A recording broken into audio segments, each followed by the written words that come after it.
नमस्कार। तो जो भी यूपीएसआई या यूपी कांस्टेबल की तैयारी में जुटे हैं, उनके लिए हम लेकर आए हैं एक जबरदस्त हाई स्पीड मॉक टेस्ट।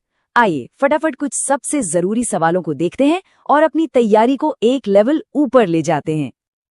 आज हम क्या क्या करने वाले हैं? देखिए, हम एक सफर पर चलेंगे।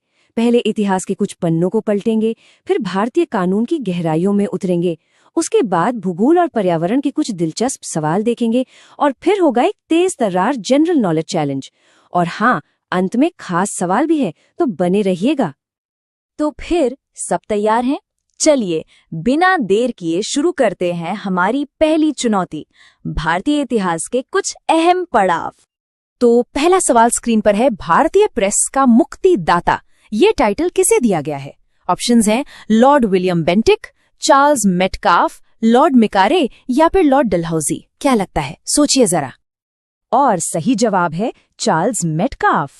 लेकिन रुकिए, कहानी यहीं खत्म नहीं होती, बाकी ऑप्शंस भी बहुत जरूरी हैं। देखिए, विलियम बेंटिक को हम सती प्रथा के अंत के लिए जानते हैं। लॉर्ड मैकाले, वो थे भारत के पहले विधि आयोग के अध्यक्ष। और लॉर्ड डलहौजी, अरे इन्हें कौन भूल सकता है अपनी डॉक्ट्रिन ऑफ लैप्स यानी हड़प नीति के लिए। चलिए इतिहास की गलियारों में थोड़ा और आगे बढ़ते हैं। अगला सवाल, 1855-56 का वो मशहूर संथाल विद्रोह, सिद्धू और कानू ने इसका नेतृत्व किया था। पर सवाल ये है कि ये किस इलाके में हुआ था? इसका सही जवाब है दामेनेकोह क्षेत्र। पता है, इसे दमनेकोह का युद्ध भी कहा जाता है। ये सिर्फ एक विद्रोह नहीं था, बल्कि ये दो भाइयों सिद्धू और कानू का ब्रिटिश और जमींदारों की ज्यादतियों के खिलाफ एक जबरदस्त बिगुल था। चलिए इतिहास से अब आते हैं कानून की दुनिया में। हमारा अगला सेक्शन है भारतीय कानून को समझना। और हाँ, ये परीक्षा के मूल विधि वाले हिस्से के लिए बेहद जरूरी है, खासकर जब से नए कानूनी कोड आए हैं। तो सवाल ये है जो कि बहुत ही महत्वपूर्ण है, नई भारतीय न्याय संहिता यानी बीएनएस के तहत आजीवन कारावास या लाइफ इम्प्रिजनमेंट का मतलब अब क्या है?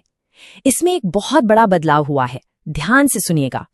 बीएनएस के हिसाब से अब इसका मतलब बहुत सीधा और साफ है। सजा पाने वाले व्यक्ति के प्राकृतिक जीवन के अंत तक जेल, मतलब अब कोई 14 साल या 20 साल नहीं, बल्कि पूरी जिंदगी। कानून से जुड़ा एक और सवाल देख लेते हैं। बीएनएस के तहत अगर पुलिस अपनी जांच पूरी नहीं कर पाती तो एक आरोपी कितने दिनों के बाद डिफॉल्ट बेल के लिए अप्लाई कर सकता है? ये एक टेक्निकल पर बहुत जरूरी सवाल है। यहाँ 2 टाइमलाइन है जो याद रखनी है। अगर अपराध ज्यादा गंभीर नहीं है तो ये समय सीमा है 60 दिन। लेकिन अगर मामला संगीन है, कोई गंभीर अपराध है, तो फिर इंतजार 90 दिनों का करना होगा। ठीक है, तो कानून की बातें बहुत हुई, अब थोड़ा गियर बदलते हैं और चलते हैं भूगोल और पर्यावरण के सेक्शन की तरफ। ये सवाल तो शायद सबको पता होना चाहिए, पर बहुत जरूरी है। हमारी ओजोन परत, जो हमें सूरज की खतरनाक यूवी किरणों से बचाती है, वो वायुमंडल की किस लेयर में मिलती है? और इसका सही जवाब है समताप मंडल यानी कि स्ट्रेटोस्फियर। यही है हमारा आसमानी सुरक्षा कवच जो हमें बचाए रखता है। अगला सवाल आपकी ज्योग्राफिकल टर्मिनोलॉजी को टेस्ट करेगा। रोरिंग 40s या गरजती चालीसा, ये किस तरह की हवाएं हैं? तो जी, रोरिंग 40s हैं, पछुआ हवाएं। ये दक्षिणी गोलार्ध में 40 से 50 डिग्री लैटिट्यूड के बीच बहती हैं। और पता है ये इतनी तेज क्यों होती हैं?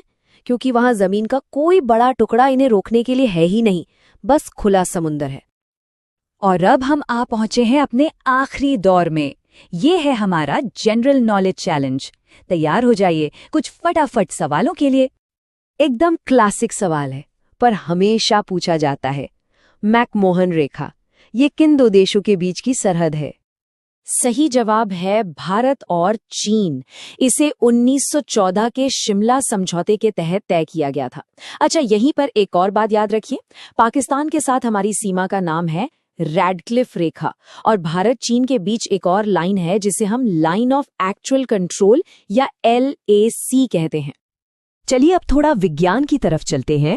सवाल है कि इनमें से कौन सा उपकरण है जो केमिकल एनर्जी को इलेक्ट्रिकल एनर्जी में बदलता है? इसका सही जवाब है बैटरी। अब देखिए, इन तीनों में फर्क समझना बड़ा आसान है। बैटरी बदलती है केमिकल को इलेक्ट्रिकल में, जनरेटर या डायनेमो वो मैकेनिकल यानी घूमने वाली ऊर्जा को इलेक्ट्रिकल में बदलता है, और इलेक्ट्रिक मोटर वो इसका ठीक उल्टा करती है, इलेक्ट्रिकल एनर्जी लेती है और मैकेनिकल एनर्जी देती है। तो दोस्तों, इसी के साथ हम आज के मॉक टेस्ट के अंत में आ गए हैं, लेकिन जाने से पहले एक आखिरी चुनौती बाकी है। ये आखिरी सवाल सिर्फ एक सवाल नहीं है, बल्कि ये इस बात की याद दिलाता है कि सीखना कभी बंद नहीं होना चाहिए।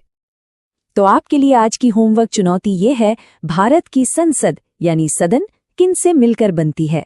इसका जवाब ढूंढिए, इसके बारे में पढ़िए और अपनी तैयारी को और मजबूत कीजिए। शुभकामनाएं।